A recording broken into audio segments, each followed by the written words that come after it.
Congolais nyonso à travers le monde et loko bozala ki koluka yangoyo. Enfin, un fils du pays, après avoir travaillé longtemps à Silicon Valley aux USA, lance la distribution électronique de la musique africaine, des films et théâtres.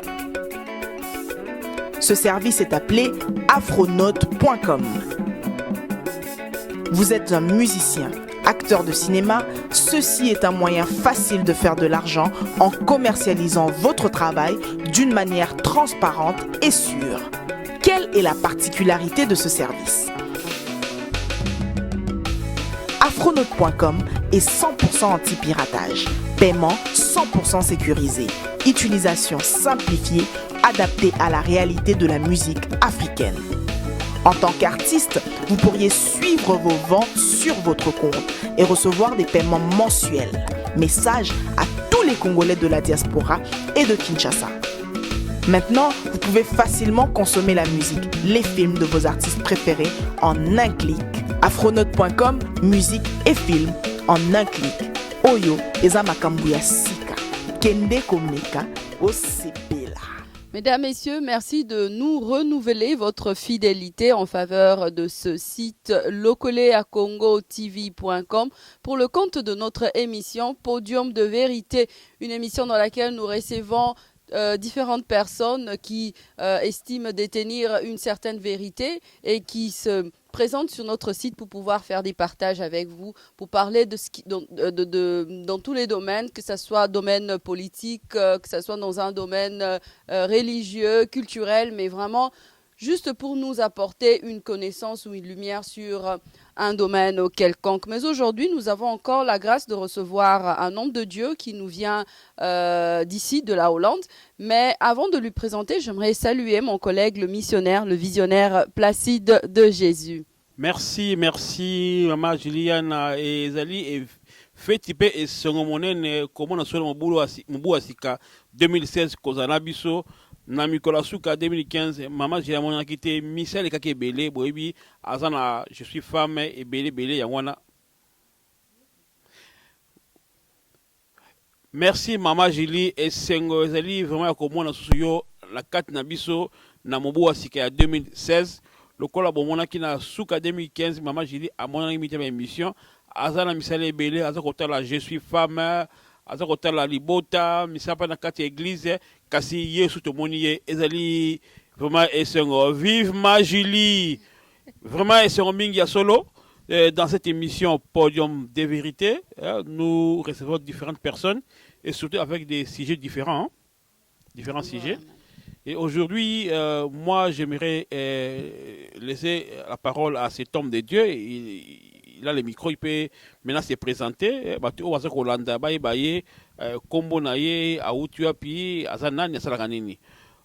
Mbote papa.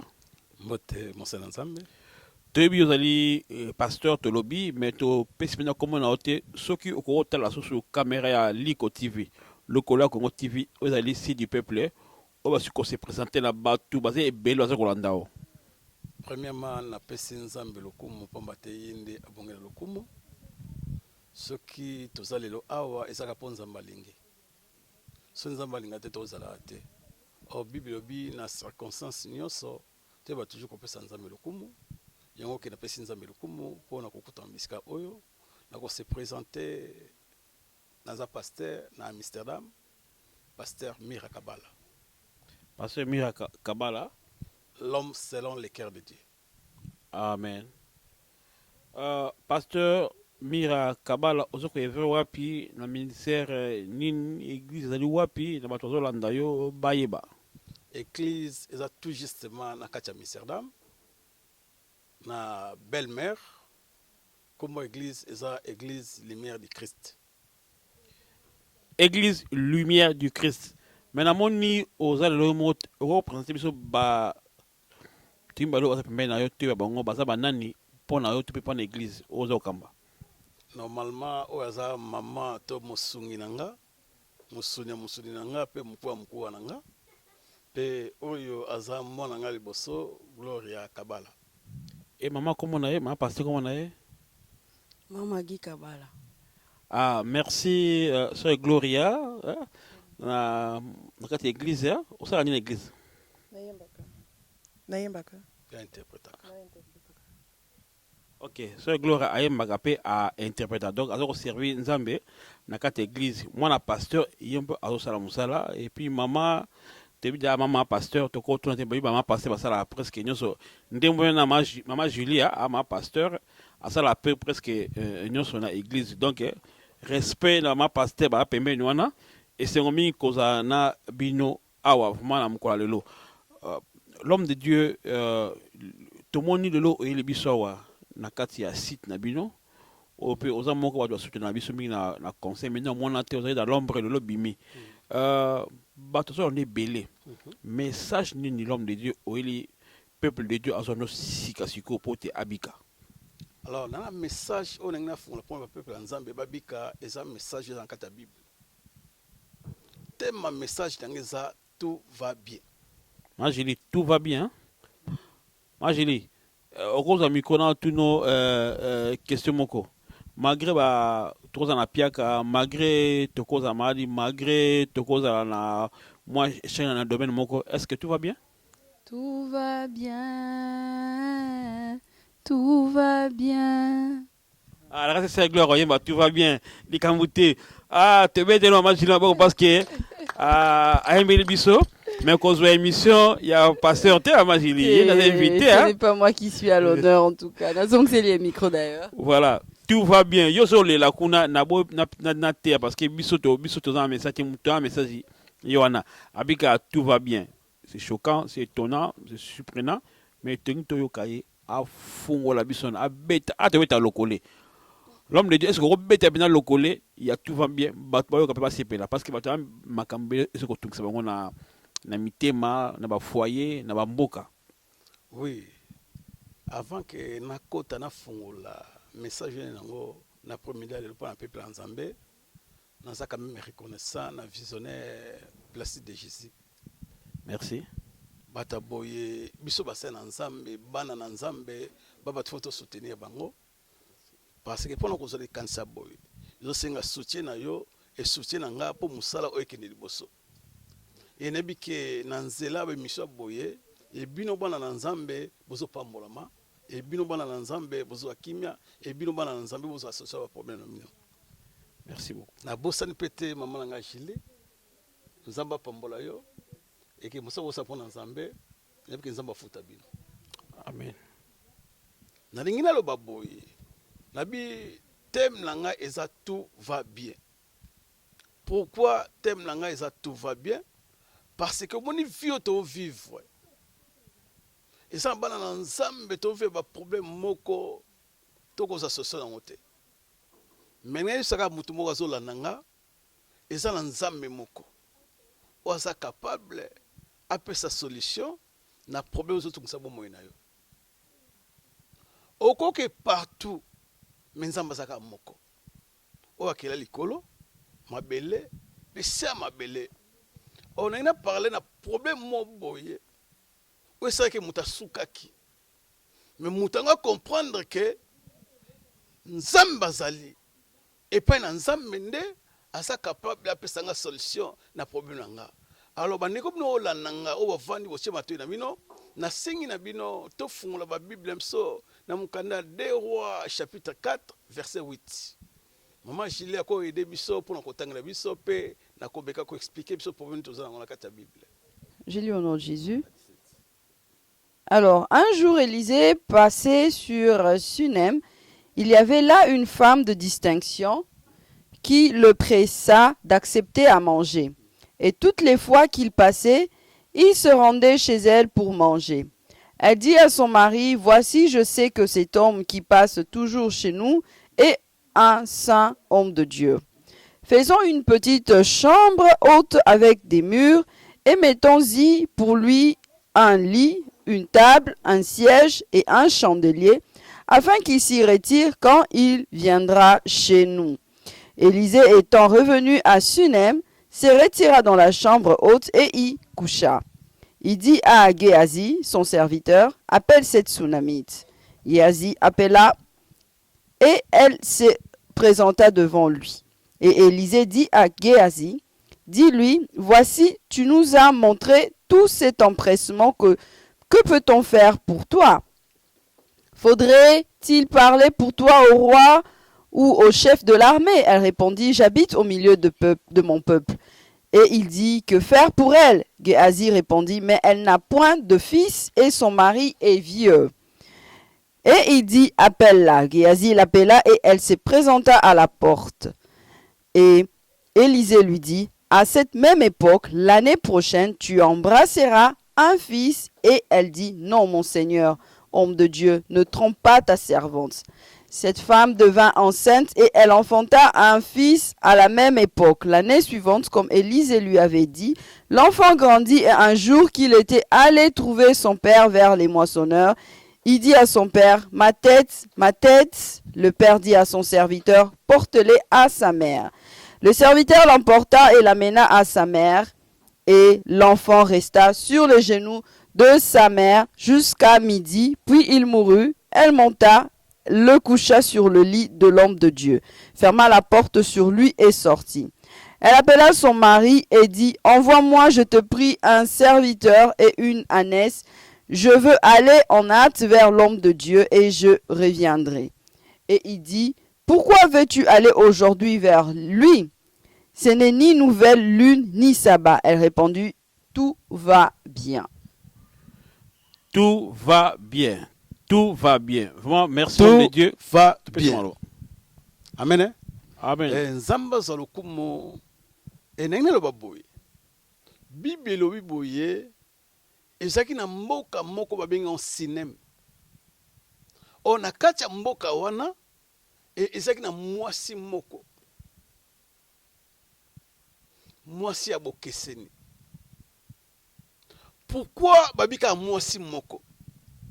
Oh, soto ozongi na kacha mboka wana tomona ke basi baike belé.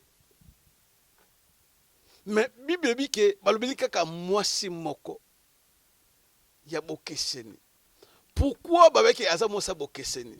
Cela veut dire malgré tout basi baike na mokuna, mais façon mwasi na ko vivre, mais ko sala différence kata basi mususu. Yango babengi mwasi ya bokeseni. Donc cela veut dire emoneli na ye, ekaniseli na ye, et evandeli na ye, et salaki différence kati ya basi mosusu na mboka cinéma. Yango moni bakolobela basi nyonso te et balobi kaka mwasi wana. O Bible biboye, Élisée alekaka mikolo nyonso. Alekaka, akendaka, azongaka, mwasi wana sala nini amonaka. Nenga kendaka, nenga zongaka, Bible biboye, mwasi oyo, oa bokeseni, abondelaka Élisée aya ne fiske koyakaka kolie na ndaku na ye. Donc, asiplie ye aya kolia ne fiseka na ndaku na ye.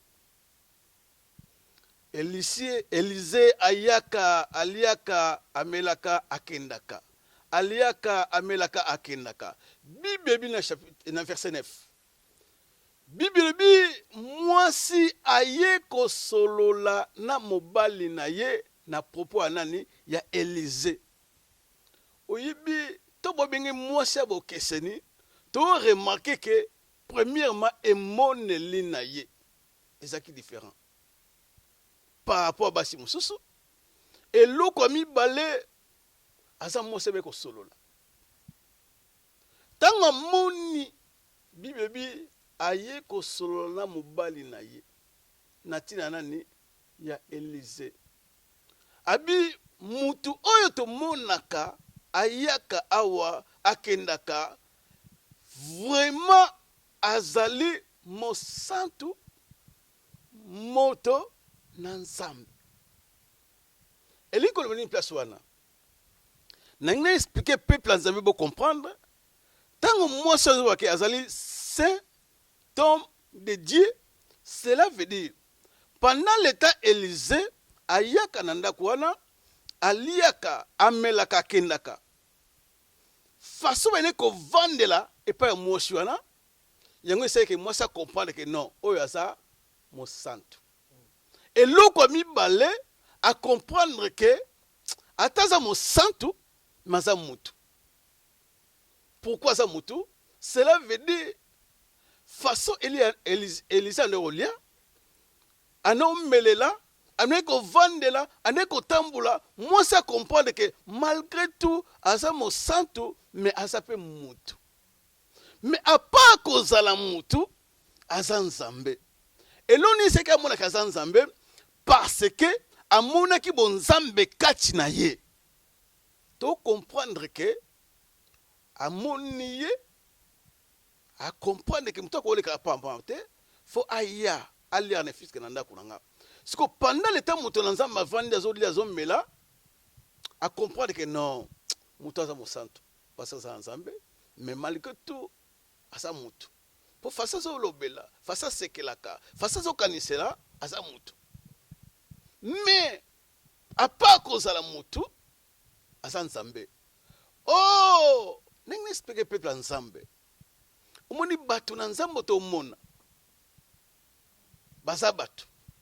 Mais to bosana te baza na nzambe. Obi soso mose na nzambe comme mutu moko ka pamba o pambola mate. Mais soso mose na nzambe take moto na nzambe mutu nzambe aza kati na ye mutu nzambe azolo ba kati na ye mutu nzambe azo salela nde obeneseli pambola nzambe.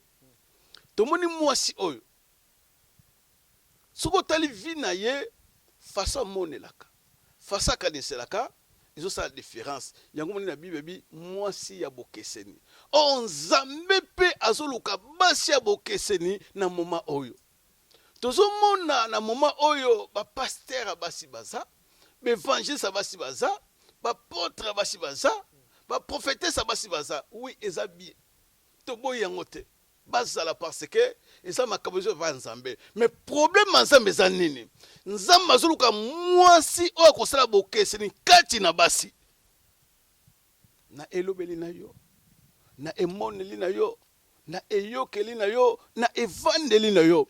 Oh mokili lobake basi batonga mboka te. Oui eza mokili lobi mais on a kata bible pe eza na basi batonga mboka.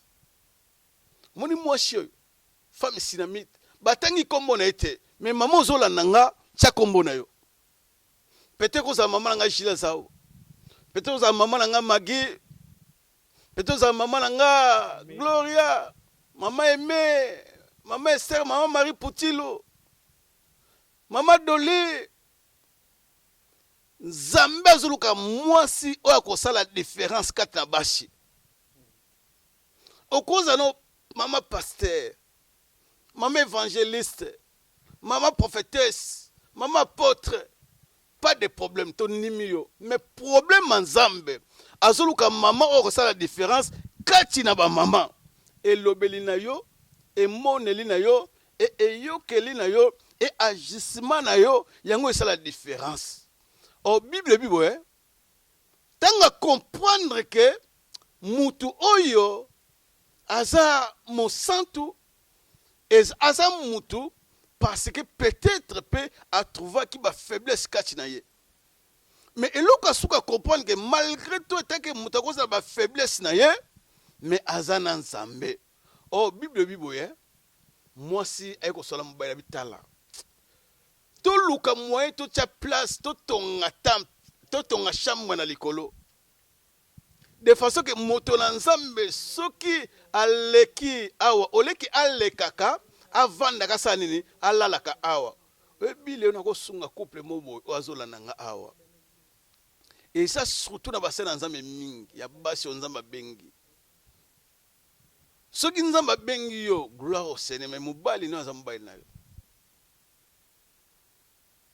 nyonso ko sala mobali naza okura po ezali bakute au bible boye moi je suis mon eseli avec moi ça zo comprendre mais bible tango asi ki a comprendre que mutu akole kapamba te bibi asolo lina mobali na ye et ça ba couple bezo beba pourquoi parce que dialogue ezate mobali ça na nenga lingi et moi ça na nenga lingi yango to ba couple belé ba divorce belé zo botama et na bana na banzambe.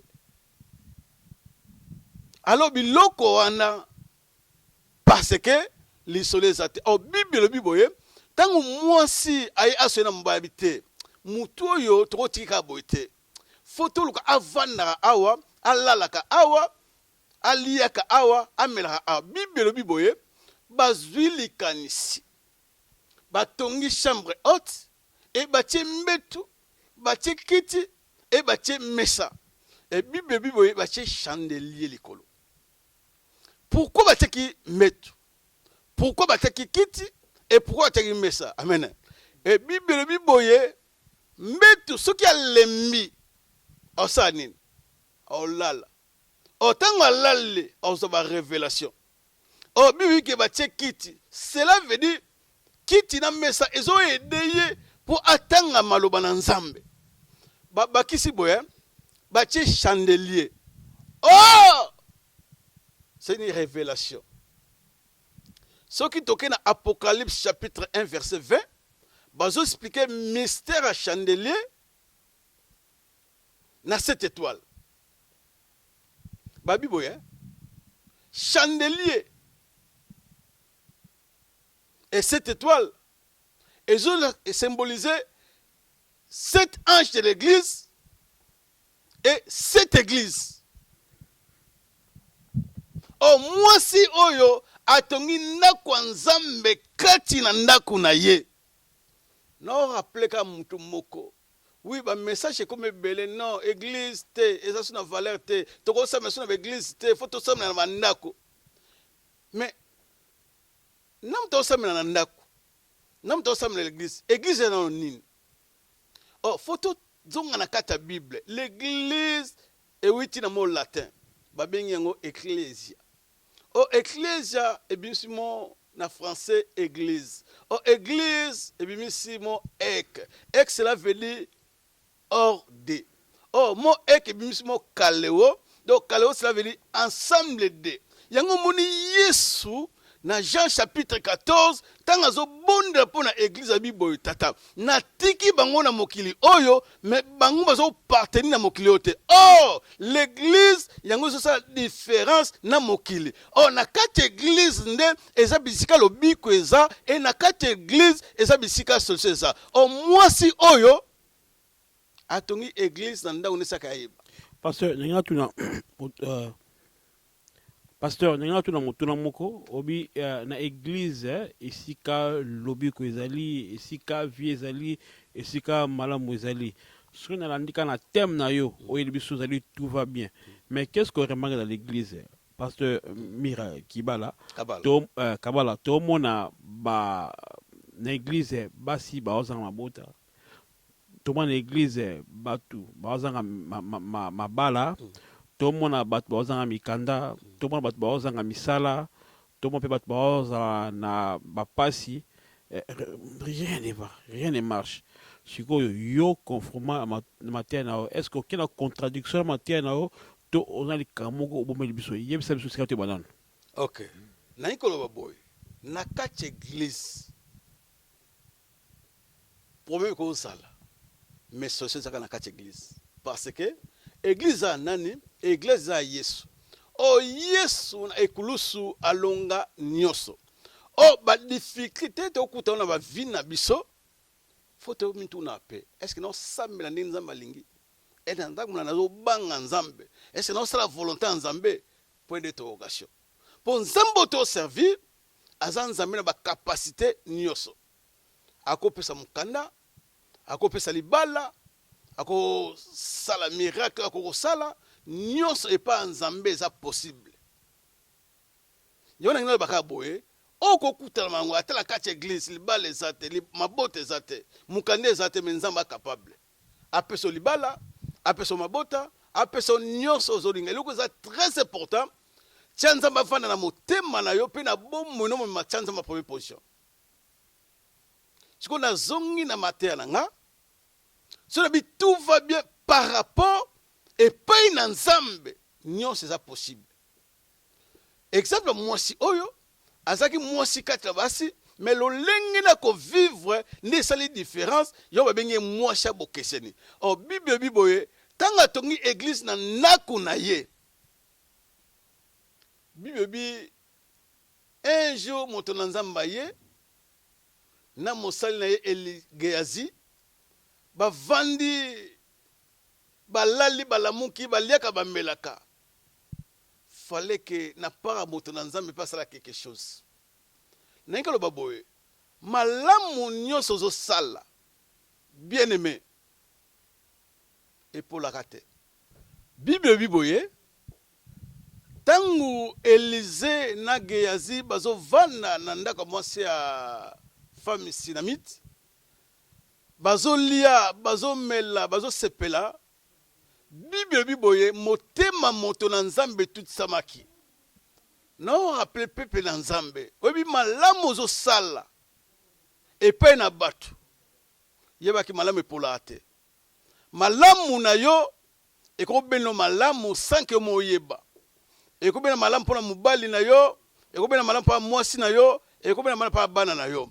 Mwasi oyo malamu asalaki esalaki motema moto na nzambe sala nini? E tout sama. Non rappelez maman moboy, non rappelez papa moboy, pas au sambelaka. Malamu ça pas passer na yo. Yango ça que passer na yo le pas na nzambe. Oh Bible biboye, tangu Élisée moteme tout sami na malamu mama oyo. Élisée bi non, Gehazi bengela ngana mama oyo. Tangu mama ke aye, Bible biboye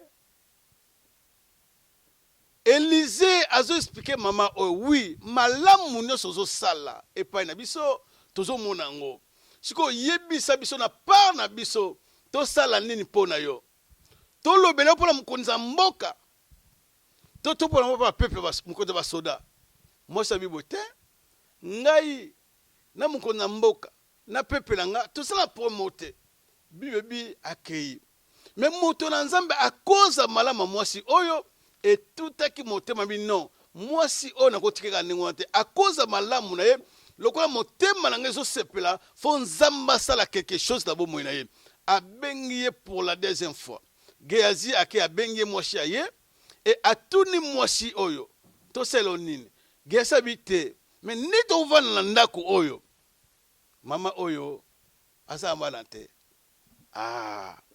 to comprendre ce que Élisée mo et loka toko sala et pas na maman pas comprendre que to servi nzambe na bomo to loba Élisée tant bien pour la deuxième fois abi mama ni na loba na boy na minute o na mule koya na même époque oyo okoza mwana et Bible biboye moi ça mitungisa be atali âge na ye na âge na nga mubaya na kutala fatigué cela veut dire na forme musu to loba aza déjà impuissant. Mais ce que comme il faut tout ça banandeni. Oh, tango Élisée azoloba, azotala teke mobile za impuissant, mais azotala nzambe o azakati na ye, aza le tout puissant. Et Bible biboye, moi si malgré toi doutaki, mais le quoi moto na nzamba lobaki, et nzambe avant la kasima na malobana basali na ye, Bible na même époque, pe moi si azuzemi, pe aboti moi mobile. Et Bible biboye, tant mwana zo kola ake bilanga na papa na ye et na kati bilanga aibisi papa ma tête papa bi non aloki ba serviteur na bi bozong se kati na ko afana pa mama na ye oh tanga zo pa mama na bi vers 12h avant na ba jeno mama et mwana kufi mwana oyo balukaka na ba forme no so baswaka te mais o moto na nzamba lobi et malobe kokisami kaka mwana ngo pe bibebi ke tanga zo kola eliwe juillet to monike tango mwasa comprendre que non na ndako na ngana za moto na nzambe avana kende libanda fona zonga no pa moto na nzambe bibebi akepa mobile na ye na kata bilanga asengwa pese en de façon que akende et pas prophète Élisée et tango akende kuna mobile nga yeba mais oh mais les lois qui ne kuna et ça fait de l'unité OK ça ni kuna et ça peut s'abattre oh na Israël donc il y a une fête dans début à mois et non ça là que ba peuple nous sommes nous kuta na prophète siko moi si oh temps que ne kuna mubala comprendre était mubala ngai ba mais yo zo que ne kuna la raison nini yango muni raison que non tout va bien pourquoi le qui tout va bien parce que azo croire que nzambe oyo apesi mwana aza nzambe aza na bakapasité nyonso no asire mutu moko songolo oyo ozolanda nga awa na bapamo ozovivre eza na nzambe moko ata bato akotika yo me nzambe akotika yo te ata bato asuki nzambe na bomoi asukaka te. Pasteur Mira, vraiment ozoloba bien koyoka okoloba nazokanisa prophète Zola Ndonga na Belgique, vraiment bisika zali nzamba pambola ye longo na mama Julia Mboko. Ozoloba bien, mais elo mo etouché ngai quelque part na kati ya lisolo oyo ezoloba makambo ebele, mais na simbi na côté ya cette femme tsunami de distinction oyo oyebisi biso ke azalaki mayele ton problème ye ake kosola na mobali na ye. Mais eloko ekamwisi ngai na suka ye mutu amesana kosola na mobali na ye, cette fois-ci abombeli mobali ne secret ayebisi kaka tout va bien. Siko kote wana olingo te ya biso nini ye wana kaka loba vérité ye wana pe kaka bomba secret. Ok, merci maman. J'ai une question vraiment question maman me poser. Cela veut dire bazalaki mwasi na mobali mais problème foi na bomba me foi te. Siko moi ça comprendre que problème oyo soki na mine sa mobali na nga eso ye muta attention osani o piquer crise o kufa. Siko pas kufa te pour na garder mobali na nga maintenant avec que tout va bien parce que tu dois que tout va bien na ko croire que na situation na za nango nzambe na nga aza capable apé sa solution. Yango monike ako expliquer mbete situation za ndako parce que yina mbane ba ko za même fois te au moins to ko sambela moi si na mbali mais to ba que il y a des fois et des fois toza fois soso fois libata fois ngombe fois pandek ni ça va fois mais problème nzambe ils ont des fois ils en font bien logos ils en font bien rema. Logos c'est ça nini eza foi oyo wita maloba nzambe oyo vana na mutu a mutu siko rema eza nini eza foi oyo tipa na nzambe evana na kacha motema na expliquer place pour vous comprendre oyibi foi oyo na mutu oyo benga logos eza foi ninga na mingi yango mona ke soki problème ilio tellement foi eza na mutu diaba bunza na makanisi. O foi ya logos eza foi eza ke ememba be chèque na bana nzambe siko za forme so benga ngo rema siko foi wana utapa na nzambe eyaka direct kata motema yango mona ke ta mote azoteya bokozala 10 mais mona ke moko kata nga simbami a sauter bisika za cela veut dire bosala mino 10 mais révélation wana o gangelisaka pona ye o foi motema benga rema yango mema miracle kata mo bana nzambe. Merci, l'homme de Dieu. Pour moi, tout ce pays, maman, je l'ai à la raison. Ozo va tellement bien. Tous en a difficulté à côté pour te poser des questions. Parce que je me suis mon père, je me suis dit, mais le quoi, tous ça, il y a, obligé. Moi, je ne pas pas comprendre davantage. Tu as dit, je suis maman Julie. Pourquoi moi, ça va être mais c'est vrai, tant que tout va bien, ça a un problème. On a une attitude, il y a beaucoup de problèmes. Mais il y a des problèmes. On peut dire qu'il y a foi et foi. Mais il y a des problèmes. Il y a des problèmes. Est-ce qu'il y a un problème? Tout va bien. Source, il y a un problème. Source, il y a une difficulté. Source, il y a une situation. Et quand j'ai un problème, il y a une difficulté, il y a une situation, tout va bien. Et il y a des problèmes, tout va bien. Ok. Merci, journaliste, pour la question. Problème nyos okutana bomo na yo olba tout va bien parce que ozo croire na nzambe na bomo siko problème za nini et puis faut ba cause problème na yo et witi wapi et loko ça très important yangwana tout va bien ko lobama mais yinga pe ba ki cause problème na ngai witi wapi et na tikango et na pesa bomo na pa na nzambe et na tchafo na pa na nzambe pour nzamba pesa nga solution na problème na nga et puis na nzambe asa na capacité à kopesa solution na problème nyos.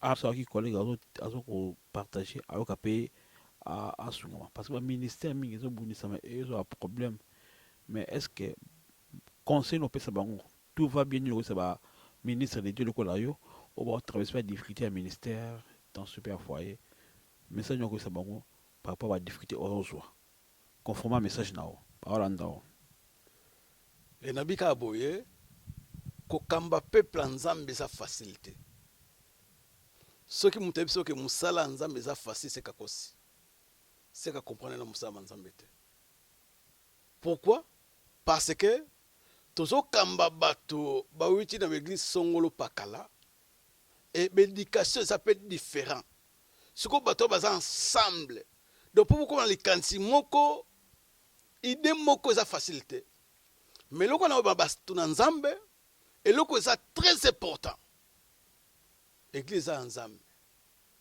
biso moto ko kata mais yes ko l'église a la capacité ya kokamba lingomba na ye biso leo tosala kaka tozwa nyonso oyo tokoka te tomemoka na ekulusu epai na yesu pa yesu tout va bien.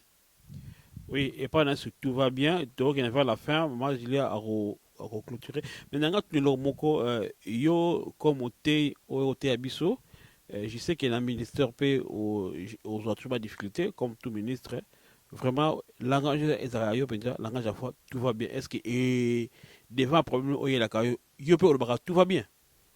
Merci na question na yo je crois sur une église ne so ka tout va bien pourquoi tout va bien na ba combat nyos maloba na ngeza toujours positif pour ne biki nzambu azakati nga azana contrôle nyos. Pasteur Kabala, vraiment merci, hein, vraiment ozo exhorter biso bien, mais ngena zonga vraiment mukena simana eba koeba quelque chose. Il y a solo lobby, il faut que nous disions tout va bien et c'est important. Mais Bible on karaïzo ebisa biso soutenez-vous les uns les autres, hein. Donc ça veut dire que mutu so azan a problème, Bible zo senga na biso to ya kosunga. Bon nga sikoyo nga na kwei na se ndeko azoleka moni nga na kwei alobi ozana besoin aide. Nga lobi tout va bien. Au monte que na empêcher mon toana à aider nga. Est-ce que ça que na ba circonstance mon sous c'est quand même important to loba que na za nga na foi mais na minute oyo na vraiment na besoin lisungi. Moi na loba tout va bien ezate pour pas si eza penza. OK. Au moni Paulo zoba que tout va bien. Et ça passe mususu po sungama fo loba. Ce que lobi ndo sungama. Mais ça peut pas passer mususu faut chaque fois de façon que nzamba sa nini siko passe nini balobaka passe ni babomba.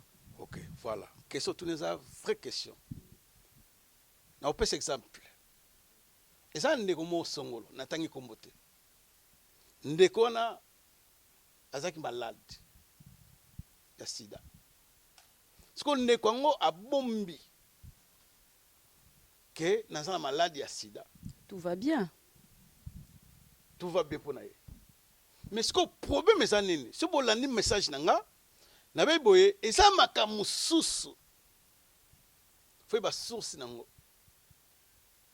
et ce bi source nango ndio sala ke oza soso nango ce que effet que zo bomba makamu susu okolo ba tout va bien moi ça be fait ça mais fait que koti na source nango et muta comprendre ndio ba solution nango na pesi exemple mso mi balé. Je crois que si tu es malade à l'hôpital, avant de faire ce qui se passe, tu as analyse. Et ça, tout compte, et ça, tout va bien. Mais il faut que source dans les il faut que tout va bien. En tout cas, merci. Nazong si micro, na missionnaire. L'homme de Dieu, pasteur Lira. Tout va bien? Tout va bien par la grâce de Dieu. L'église, tout va bien? Tout va bien par la grâce de Dieu. Alors, moi, je laisse qui émission qu'on a un podium de vérité. Question de la dimension de son million en souka. Est-ce que vous promettez que a au vérité, rien que la vérité? Ndeo moningawa bato babinga weka vérité.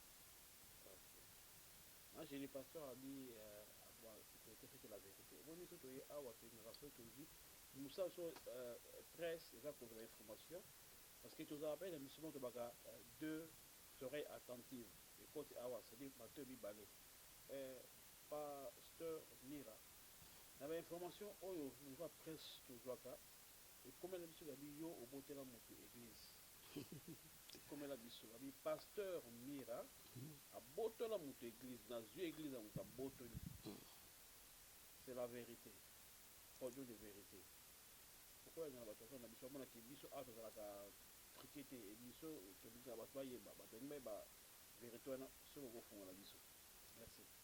Nzamba solo comme na question opona s'attendre que oya bien aimé ko boto la église ozoka pomna nzambe na yebi ke lobama mais peuple nzambe ozola nanga lo les a témoin et ba sana nzambe la lande ba témoin muto mema sangwana asa mosala nzambe to travailler na ye grâce à nzambe za kati na nga yango c'est que ngene to za bitumba siko tanga kena ye siko pas salaire personnalité na nga amima sangoke na botoli église mais nzamba za malamu parce que tout ça la comité pastoral awa na kati Hollande et basela nzambe basangana ka ba kolukanga na kati église et ko isa na retraite et tant bayaka bayoka vérité et ne se pas boy po bon ni marqué na zo ba vérité et to na zo buka lokuta mosala yango azalika na Belgique na Anvers aya avanda engana vanda toyeba soki baloba lobi eza solo toza lokuta donc na mukuse ezaki message ya lokuta po a déstabiliser nga mais nzamba kofunda ye basa na nzambe nyonso baza awa bayebi parce que balela makambo ngo ba comprendre que asalaka ndenge po a déstabiliser nga lelo basa na nzambe nyonso bayeba vérité.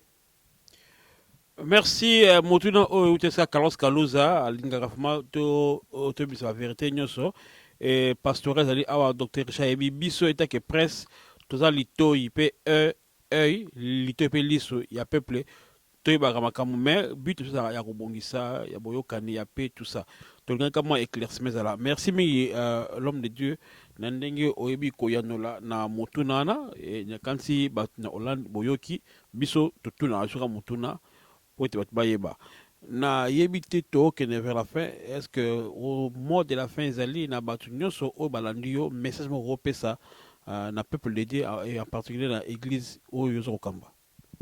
Premièrement na lobi boye pona bana na nzambe nyoso o buvande pona kolanda message oyo na problème nyoso ko kutana bomo ina yo yeba ke nzambe asa so makambo nyoso façon nengo zolobela yango ça ki nzamba sala quelque chose to moni mwasi oyo malgré toute difficulté mais na munoko na ye avec kaka tout va bien yango sala ki ta mwana kofi face kwa kaka parce que azaki na foi moko oya motema o ba bengi yango rema na so basusu boye pona ebani minyoso église me di Christ nzamba pambola bino nyoso ba collaborateur na nga ba jeune nyoso obonanga mingi nzambe nanga pambola bino pe na bosanité bandeko nyoso obol émission oyo les 4 les 5 et les 6 mars tous en 3 journées à délivrance toya na ba problème na biso nzambe na biso oazali ko na nyoso a opesa solution peuple no sa Amsterdam nzamba pambola bino la mio mingi na kombo na Yesu Masia le peuple no sa Hollande nzamba pambola bino na kombo na Yesu. Merci to zui lipamoli ya mo sala nzambe alobi nzambe apambola biso nyonso na kombo na Yesu. Mama Julie to komi na suka ya émission na biso avant que maman passe au monde de la fin na yebi soki oko concentrer na bato bazolanda yo parce que bato mono pe kala kisa mutema batu waza kolanda o balinga ko mingi parce que tu balingi yo mingi. Vraiment. Moi et moi na batu balinga ko mingi. Na biso tu ko mingi. Vraiment, en tout cas, bino bolinga, nganga na linga bino, likambo ezaka moko balabito changer langage, toloba, tout va bien. Donc, na seng na bino pe na bandaku, bo changer langage, bo comme na langage à fois pour bolobaka, tout va bien. Quant à moi, je vous remercie vraiment et voilà, rendez-vous est fixé vraiment pour très bientôt. Et bambo te belé na bino bozo continuer kolanda biso pe ko soutenir biso botika biso te surtout na mabondeli po biso to lingi tango nyonso to lobara tout va bien. Tout va bien. To pesi ma pasteur Aimon de la fin ndenge ayiko pesi biso a mama gi to pesi maloba. Ngai pe na pesi merci na bande ko nyonso balandi biso. Na pesi corps de Christ mbote mingi na kombo na Yesu. Et puis, na profité sous kotika libota ya mama Marie Misamu mi condoléances. Bisika rite Misamu akutami nzambe vema abomba mwana oyo abatela ye asunga makana nzela ya molimo santo apesa ye toujours makasi asala kaka oyo ezali volonté ya nzambe e nzambe apambula libota oyo na kombo na Yesu Christ. Merci. Merci en tout cas et plaisir pour nous Yakozana Bino. Merci maman Julie, tous ensemble vraiment merci le missionnaire Placide de Jésus. Merci ma pasteur maman Magui, merci à Gloria d'être là ba jeune tout balandio. Moi mbote là ba jeune parce que mbote ba jeune au balo parce que ça modèle jeunesse. In Nederland kan hè, in Nederland. Ik groet iedereen in de naam van Jezus. Ja. Ya apesi batunu so mbote na komona sabi mbote eleki ebele ezali pamboli monene. Vraiment merci Carlos Kaluza Mère Blanche Misapia Pembe. Vraiment to pesi merci mingi na église de Fayi o bazako soutenir toujours na salle. Vraiment merci la porte Tambulukoki, merci pasteur José Okoko, merci prophète José Yana, mpaka Max, mpaka Yoshua, pe mama Tina. Merci vraiment na soutien na bino na bote mama aimé oyo azako ko sunga ba na France oyo babenga mongol na kanisi mikolo kwa bomona émission na ye ko tozali na France mama aimé tolingo mik topesi mbote toza elongo vraiment na yo. Merci mama Odette Bavungulumba et Malasima. Ciao. Ciao.